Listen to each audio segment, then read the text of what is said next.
Supreme Court has upheld broad access to the so-called abortion pill. It's the latest example of the High Court wading into the war over reproductive rights. But unlike 2 years ago, this decision disappointed pro-life advocates. Becca Castor is in Washington with more.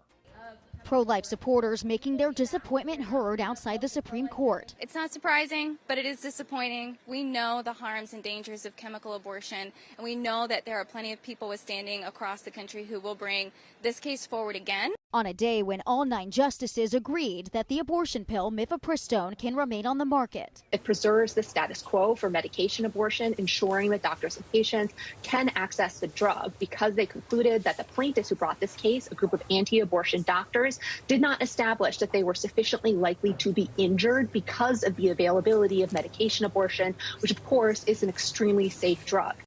It's a major political and policy win for reproductive rights advocates. The court said the doctors did not have the legal standing to even bring the case, with Justice Kavanaugh writing, "We recognize that many citizens, including the plaintiff doctors here, have sincere concerns about and objections to others using mifepristone and obtaining abortions. But citizens and doctors do not have standing to sue simply because others are allowed to engage in certain activities."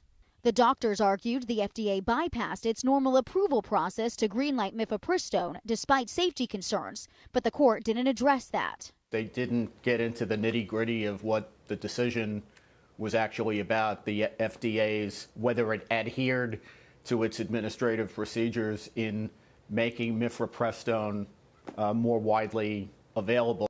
We're still waiting for another abortion-related decision from the Supreme Court. This one related to whether doctors can be forced under federal law to perform an abortion in a medical emergency, even if it would be illegal under state law.